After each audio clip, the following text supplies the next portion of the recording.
But then God also supplies needed to know information that the mind in its present state is inadequate to perform. Thus, the notion of religious faith and the notion of natural reason both fit into the scheme, into the hypothesis that there is a creator God. Another consequence of that hypothesis is that nothing in faith and reason can ever contradict. There cannot be, in principle, a single contradiction between anything that can be proved by the proper use of natural human reason and the things that are proposed for belief by God by divine revelation. If you find a single such contradiction, the hypothesis is refuted. That makes the biblical God very vulnerable to disproof. He's still around, though. I don't think, however, that he is sitting with bated breath waiting to see the cogency of my proofs tonight so that he knows whether he exists or not. What kind of proof am I talking about? Well, let's distinguish a number of different questions. First of all, whether God exists. A thing can exist without us knowing it. Secondly, whether we can know that God exists. A thing can be known without there being certain knowledge. Thirdly, whether that knowledge is certain. But a thing can be certain without you being able to prove to someone else that certainty. For instance, I am certain that I exist, but I don't think I can prove to you that I exist. You may disagree. I think Descartes failed. Fourth, you may be able to prove a thing with certainty, but the proof is not yet a scientific proof. The scientific method is probably the greatest invention in the entire history of science. It's like a skeleton key that enables us to make all the other discoveries. But not everything follows the scientific method. You cannot prove that your wife or husband loves you by the scientific method. You cannot prove that life has any meaning whatsoever by the scientific method. You cannot prove that beauty is better than ugliness by the scientific method.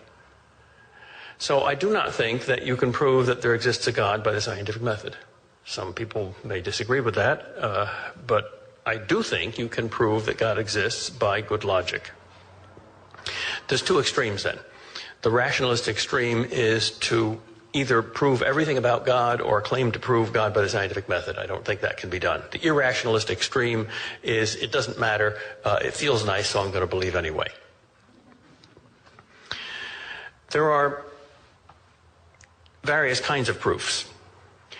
There's a practical proof and a theoretical proof. A practical proof doesn't prove that God exists. It simply proves that it's practical to believe in him. The most famous of these is Pascal's wager. I'm going to give 7 proofs for the existence of God tonight. That's the first one. The second kind of proof is theoretical proof. Proof that proves that something is the case, whether it's practical or not. To quote William James once again, there's two kinds of people in the world, the tender-minded and the tough-minded. The tender-minded put practice above theory. The tough-minded put theory above practice. The tender-minded think that happiness is the most important thing. The tough-minded think that truth is the most important thing. The tender-minded start with their own feelings. The tough-minded start with facts. It seems to me that good philosophers are all tough-minded. So I'm not going to give any tender-minded proof.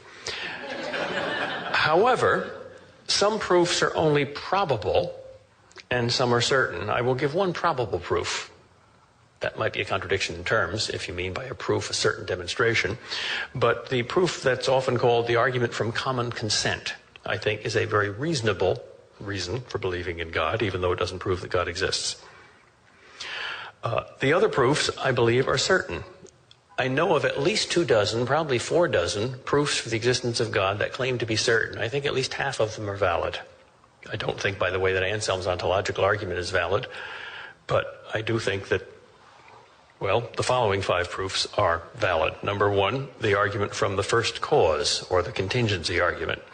Number 2, the design argument. Number 3, the moral argument. Number 4, the argument from desire. And number 5, the existential argument.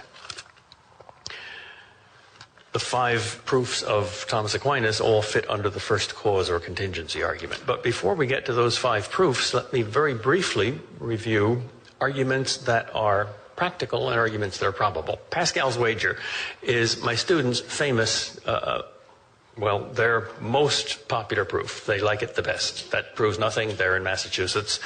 But there are more philosophers, however, in Boston per capita than any other city on earth. The reason is philosophy is the love of wisdom, and wisdom comes from suffering.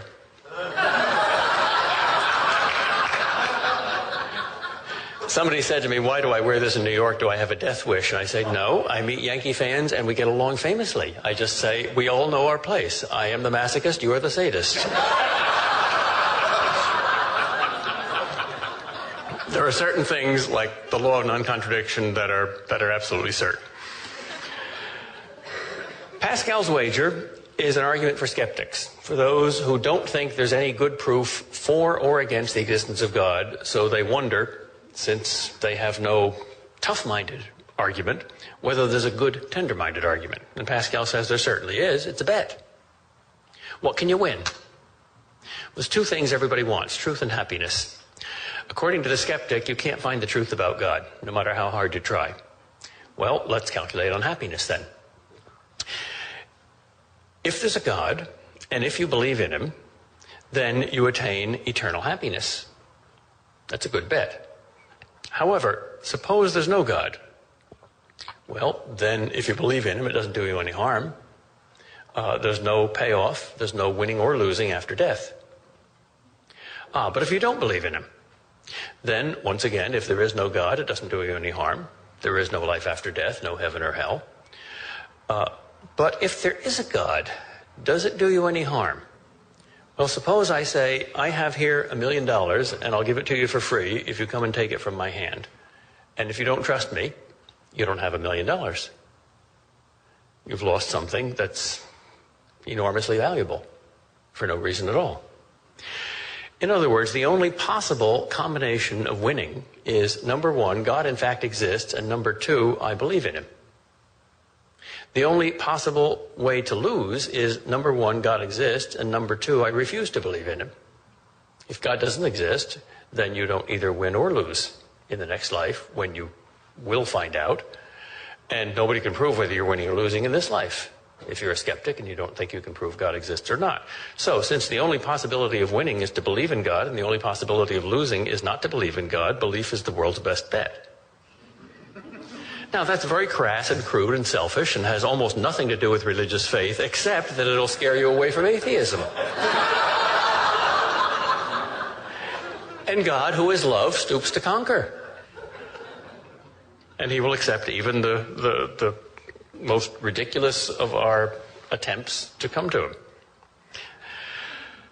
Second, the argument from common consent. This is seldom given anymore, and I'm surprised at that, because in the past, when human consciousness and human society was hierarchical rather than egalitarian, it was a very popular proof. Whereas today, when almost everyone is egalitarian and suspicious of hierarchy, it's hardly ever given. The argument is, the vast majority of all human beings in all times, places, and cultures have believed in some sort of a God.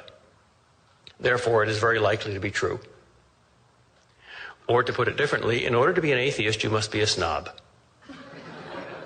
You must believe that you stand among the very small minority who are liberated from mankind's most pervasive superstition.